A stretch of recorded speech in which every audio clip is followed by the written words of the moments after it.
Shalom Jemaat GKI dimanapun saudara berada.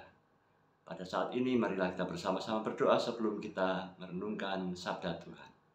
Dalam program Bina Iman GKI Klasik Solo tanggal 13 Desember 2024. Mari kita berdoa. Bapa kami yang di surga, pada pagi hari ini kami akan merenungkan sabda-Mu. Bimbing kami agar kami dapat memaknai dan mempersembahkan kehidupan kami kepada Tuhan dengan tulus hati, sebagai latihan spiritual kami sehari-hari. Dalam nama Tuhan Yesus Kristus, Juru Selamat kami yang hidup, kami berdoa. Amin. Ibu Bapak yang dikasihi oleh Tuhan, bahan renungan kita pada pagi hari ini, saya akan bacakan dari 2 Korintus pasal 9 ayat 6 sampai 7 yang tertulis demikian. Surat Rasul Paulus. Camkanlah ini, orang yang menabur sedikit akan menuai sedikit juga, dan orang yang menabur banyak akan menuai banyak juga. Hendaklah masing-masing memberikan menurut kerelaan hatinya, jangan dengan sedih hati atau karena paksa. Sebab Allah mengasihi orang yang memberi dengan sukacita. Yang berbahagialah kita sekalian yang bersama-sama hidup di dalam sabda Tuhan. Ayat yang tadi kita baca seringkali digunakan secara salah kaprah oleh orang-orang Kristen, khususnya untuk memberikan landasan dukungan Alkitab untuk maksud persembahan. Sebenarnya ayat dari 2 Korintus pasal 9 ayat 6 sampai 7 tadi adalah anjuran Rasul Paulus dalam hal berdonasi, bukan dalam hal persembahan.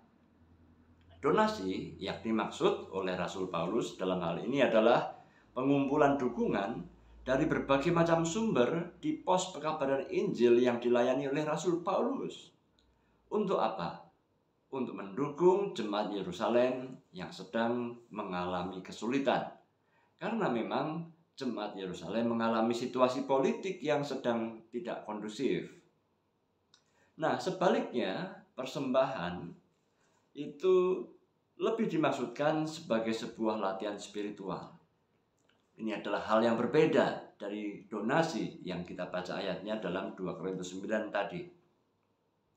Mengingat kata persembahan berasal dari kata dasar sembah, yaitu sikap untuk menundukkan diri kepada otoritas Allah, sang penyelenggara kehidupan.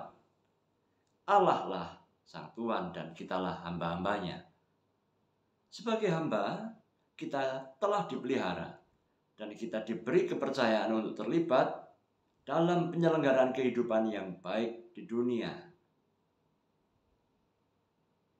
Oleh karena itu, tiada sikap yang lebih layak dapat kita lakukan dibandingkan dengan sikap mengasihi Allah dengan segenap hati, dengan segenap kekuatan dan akal budi kita.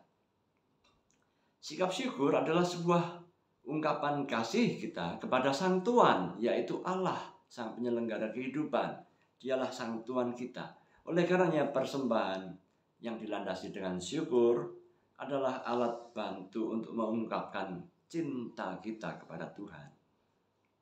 Jadi, tindakan memberi persembahan adalah sebuah tindakan olah iman atau olah spiritual dalam wujud perbuatan yang kasat mata atau material atau ada wujudnya. Persembahan adalah wujud fisik kasih kita kepada Tuhan yang adalah roh. Tentu roh tidak membutuhkan materi.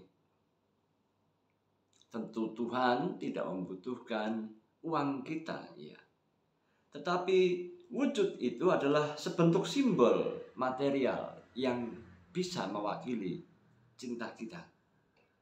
Dan simbol ini diperlihatkan dengan sangat jelas serta mendalam dalam kisah persembahan si janda miskin yang tertulis di dalam Markus pasal 12 ayat 43 sampai 44. Dikatakan si janda miskin mempersembahkan seluruh hidupnya atau 100% dari apa yang dimilikinya kepada Allah, yaitu persembahannya yang sejumlah hanya 2 peser duit saja. Dan itu dipandang positif oleh Tuhan Yesus. Yesus melihat bahwa imannya betul-betul kuat.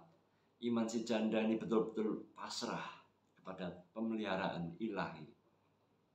Nah, dengan demikian persembahan juga sebuah tindakan simbolis sebenarnya ya. Bahwa kita tidak terikat atau bergantung semata-mata pada hal-hal yang material. Sekalipun memang kita membutuhkannya untuk menunjang hidup. Materi atau uang memang penting.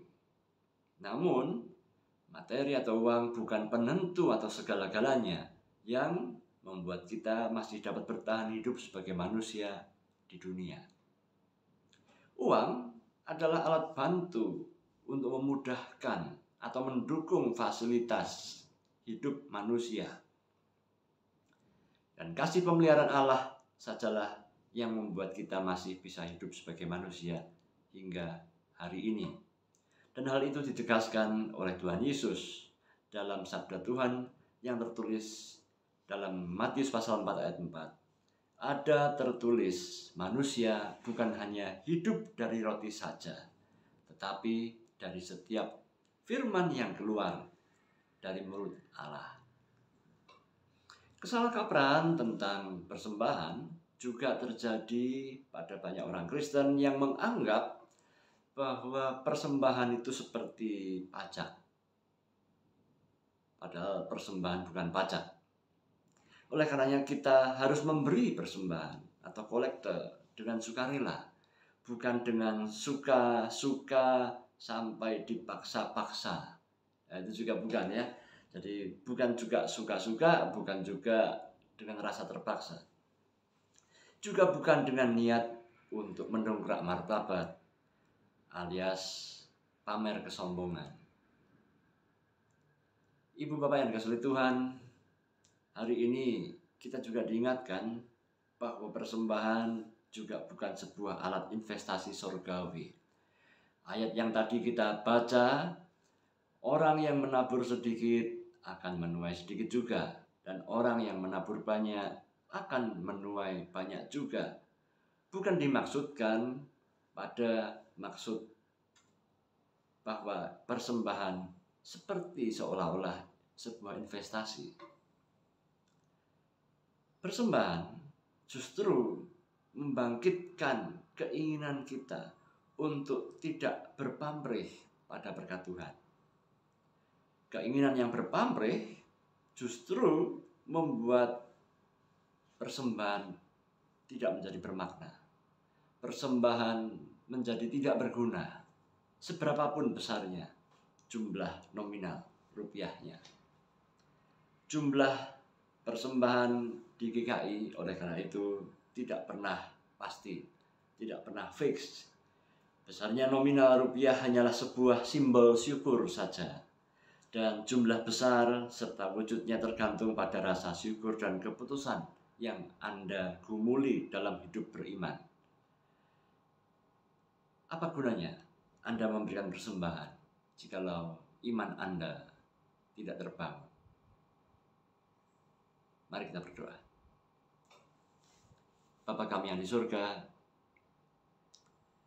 hari ini kami membahas sebuah ayat yang mengingatkan kami bahwa status kami di hadapan Allah adalah abdi-abdi, adalah hamba-hamba, adalah anak-anak yang setia, yang mengabdi kepada Bapaknya di surga.